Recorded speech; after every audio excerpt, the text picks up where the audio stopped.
ఎందుకంటే ఇప్పుడు కొన్ని హాస్పిటల్స్లో ఒక్కొక్క ట్రీట్మెంట్ దీనికి సంబంధించి చాలామంది పైల్స్ వచ్చాయంటే కంపల్సరీ ఆపరేషన్ చేయాల్సిందే. ఇప్పుడు అడ్వాన్స్ టెక్నాలజీ లేజర్, మీకు ఏం కుట్లు లేకుండానే మేము చేసి పంపిస్తాము అనేసి అని అంటున్నారు. అసలు ఏ స్టేజ్లో ఉన్నప్పుడు ఆపరేషన్ అనేది అవసరం పడుతుంది? నిజంగానే పైల్స్ వస్తే అంటే గ్రేడ్ 4 వరకు వెళ్తే ఆపరేషన్ కంపల్సరీగా ఒక్కసారి? గ్రేడ్ 4లో ఖచ్చితంగా ఆపరేషన్ చేయించుకోవాల్సింది. అది మెడికేషన్ కంట్రోల్ అవ్వదు.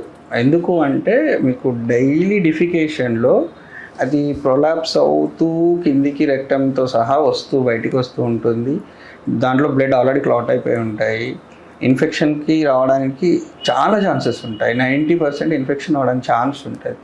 వాటిని మనం ఎంత మెడిసిన్ అప్లై చేసి కంట్రోల్ చేసినా కూడా దాని పక్కన అన్న మళ్ళీ కొత్తది తయారవుతుంది, కొత్తది రావడానికి ఛాన్స్ ఉంటుంది పైల్స్. సో అలాంటి కండిషన్ ఏం చేస్తామంటే ఈ పైల్స్ సర్జరీ చేసిన తర్వాత కొన్ని ప్రికాషన్స్ ఇస్తాము. పేషెంట్ని మనం ఒక 1-2 months డైట్లో పెట్టగలుగుతాం కాబట్టి తన సర్జరీ జరిగింది అన్న భయంతో అన్న కొద్దిగా డైట్ ఫాలో అవుతాడు, కొన్ని ప్రికాషన్స్ తీసుకుంటాడు, ఆ ఛాన్సెస్ తగ్గిపోతాయి.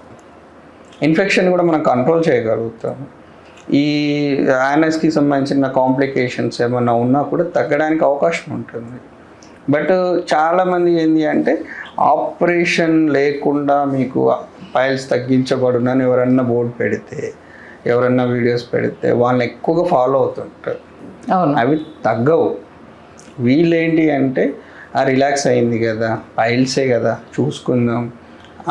కాంప్లికేట్ అయినప్పుడు ఏం చేస్తారంటే డాక్టర్ ఏదైనా చెప్పాడు అనుకోండి, వీళ్ళు నవ్వుకుంటుంటారు. నేను ఏదో 2 tablets వేసుకుంటే పైల్స్ కరిగిపోయాయి సార్, ఈయన ఏదో చెప్తున్నాడు అన్న ఆలోచన వాళ్ళకు ఉంటుంది. బట్ ఏంటి అంటే ఎక్స్టర్నల్ హెమరాయిడ్స్ ఇంటర్నల్గా ఉన్నాయి కూడా. ఏంటి అంటే కాంప్లికేషన్స్ ఉంటాయి. స్టేజ్ మనకు 1 or 2 స్టేజ్లో మీరు మెడిసిన్తో కంట్రోల్ చేసుకుంటే ఓకే. 3rd and 4th స్టేజ్లో నేను డిఫరెంట్ సర్జరీస్ ఉన్నాయని చెప్పాను. మీరు క్షారకర్మ చేయించుకుంటారా, లైగేషన్ చేయించుకుంటారా, లేజర్ చేయించుకుంటారా, లేకపోతే haemorrhoidectomy చేయించుకుంటారా, different type of surgeries ఉన్నాయి. అది వాళ్ళు ఆలోచన, ఆ డాక్టర్ ఆలోచన, ఆ టైంకి ఇది చేస్తే ఓకే సేఫ్ పేషెంట్ అని ఆలోచించి చేయడం వల్ల ట్రీట్మెంట్ హెల్ప్ అవుతుంది. బట్ దాన్ని కూడా నెగ్లెక్ట్ చేస్తే ఏమవుతుంది అంటే ఈ యానస్కి సంబంధించి చాలా కంప్లైంట్స్, టైట్ అయిపోవడం, లేకపోతే గ్రిప్ అవ్వడం, అంటే అది ఒక్కొక్కసారి మనకు మోషన్ కంట్రోల్ చేసుకోలేని పరిస్థితి వచ్చేస్తుంది. రెక్టమ్ అంతా ప్రొలాప్స్ అయిపోయి కిందికి వచ్చేస్తుంది.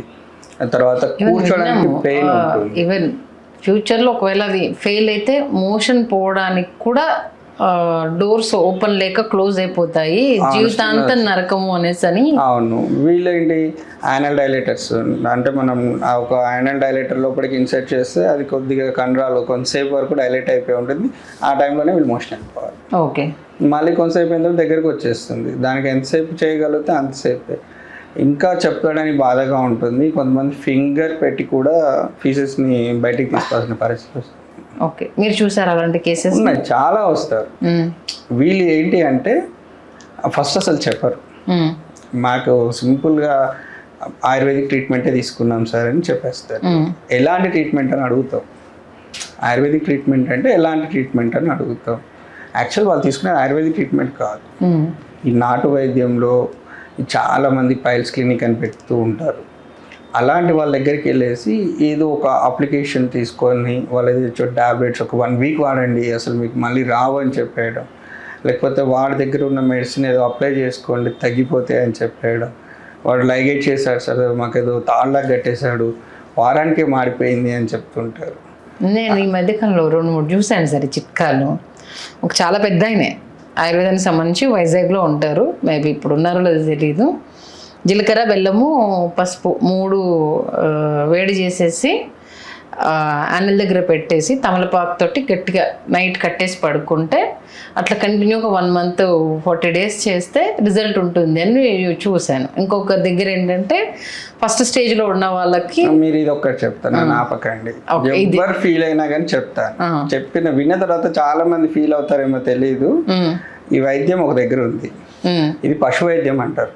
పశు వైద్యం.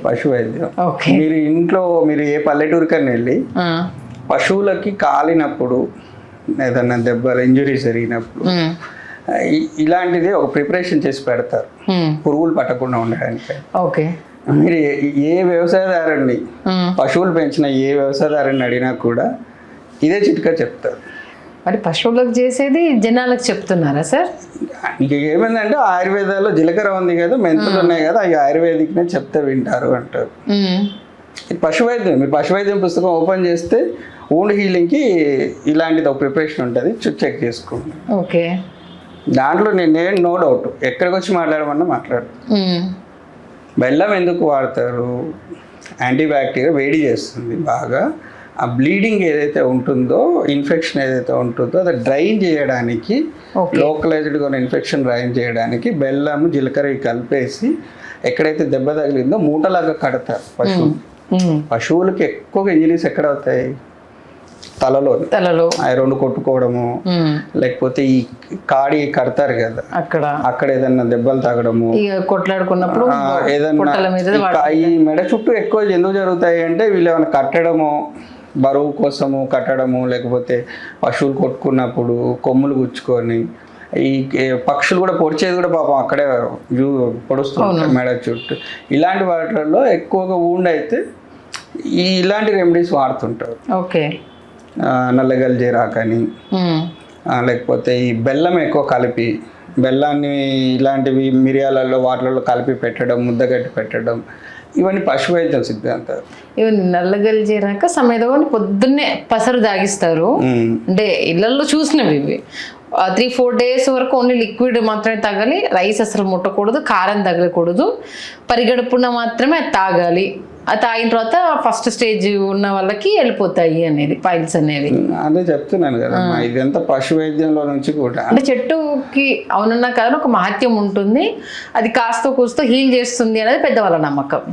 ఓకే. ఇప్పుడు పైల్స్లో ఏంటి అంటే చాలా మంది ఏంటంటే వేడికి పైల్స్కి ఒక చిన్న కనెక్షన్ వేస్తారు, బ్రిడ్జ్ చేస్తారు.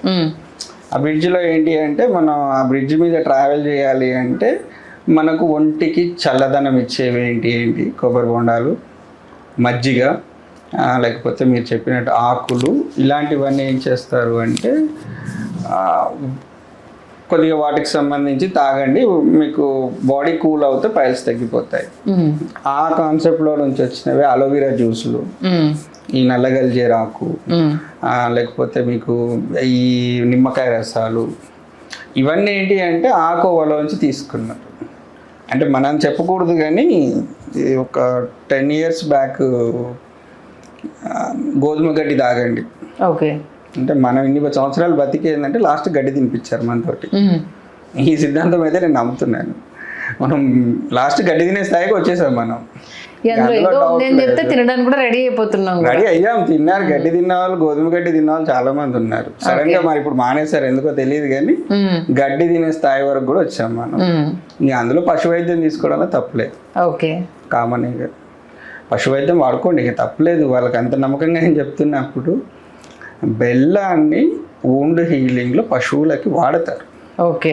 మీరు వింటర్ సీజన్లో పశువులకి వేడి చేయడం కోసం అని చెప్పేసి బెల్లాన్ని తినిపిస్తారు. సాంప్రదాయం ఉంది కదా, సంక్రాంతి టైంలో బెల్లాన్ని పశువులకు పెట్టి తినిపిస్తారు. అవును. మరి అలాంటిది వాళ్ళు ఇలాంటివి ఏం చేస్తారంటే కలిపేసి వీడియో ఒక మెడిసిన్ తయారు చేసి చెప్తుంటారు. అదేంటంటే ఆయుర్వేదం అనుకొని మిగతా వాళ్ళు ఫాలో అవుతారు. ఇందులో ఇంకా దరిద్రమైన విషయం ఏంటి అంటే వీళ్ళు ఇమీడియట్గా అలోపతి డాక్టర్ దగ్గరికి వెళ్ళి మేము ఆయుర్వేదిక్ వాడాం సార్ అందుకే ఇలా అయ్యిందని సింపుల్గా చెప్తారు. ఓకే. ఎవరో చెప్పిన చిట్కాలు విన్నాము, ఆయుర్వేదం మీదకి నెట్టేయడం. ఆయన ఏ డాక్టర్ రాసాడని కూడా ఆయన అడగడు. అవతల వాళ్ళు ఏ డాక్టర్ చెప్పాడు, ప్రిస్క్రిప్షన్ ఇచ్చాడా, లేకపోతే ఏ డాక్టర్ ప్రిస్క్రైబ్ చేశాడు మీకు ఇది అడగడు. ఓకే మీరు ఆయుర్వేదిక్ వాడారా, సో ఇలా ఇన్ఫెక్ట్ అయింది, ఇంత కండిషన్లో ఉంది, మీరు సర్జరీ చేయించుకోవాలని అప్పుడు చెప్తాడు. ఓకే. సరే ఈయన ఆయుర్వేదిక్ చిట్కా అనుకొని ఫాలో అయ్యాడమ్మా, తగ్గలేదు, ఇన్ఫెక్షన్ వచ్చిందో, బ్లీడింగ్ ఎక్కువైందో, ఏదో జరిగింది, మరి నువ్వు మళ్ళీ ఎవరి దగ్గరికి వెళ్ళాలి? ఆయుర్వేదిక్ డాక్టర్ దగ్గరికి కన్సల్ట్ అవ్వాలి కదా. అప్పుడు ఏం చేస్తారు, ఇది ఎమర్జెన్సీ కాబట్టి నేను అలోపతికి వెళ్ళాను, అక్కడికి వెళ్తే తిట్టారు, ఆయుర్వేదంలో ఎన్ని తప్పులు ఉన్నాయి అన్ని తప్పులు ఉన్నాయని చెప్పారని దాన్ని అక్కడికి దాన్ని ఏంటంటే క్లోజ్ చేసేస్తారు. ఓకే. మళ్ళీ ఇంకొక అతను ఎవడో వచ్చేసి మిరియాలు పసుపు నూరు పెట్టేసుకొని తగ్గిపోతాయంటే అది నూరు పెట్టేసుకుంటాం. ఇప్పుడు ఏంటి అంటే పైల్స్, ఫిస్టులా, ఫిషర్ ఇలాంటి కేసెస్లో పేషెంట్స్కి ఉన్న ఎక్కువగా యూట్యూబ్లో ట్రెండ్ అవుతున్నాయి కానీ సోషల్ మీడియాలో ఎక్కడ కానీ చాలామంది డాక్టర్స్ చెప్పేది ఏంటి అంటే నోట్లోకి ఒక మెడిసిన్, బయట నుంచి ఒక మెడిసిన్, 2 మెడిసిన్స్ చాలు, అలా ఇచ్చే ఎవరు ఉన్నా కూడా మేము నమ్ముతాం. ఓకే. అసలు అది ఎందుకు మళ్ళీ వస్తుంది అనేది కదా మనకు కావాల్సింది. అంతవరకే మనకంటే మళ్ళీ ఎందుకు వస్తుంది అనేది ఇంపార్టెంట్.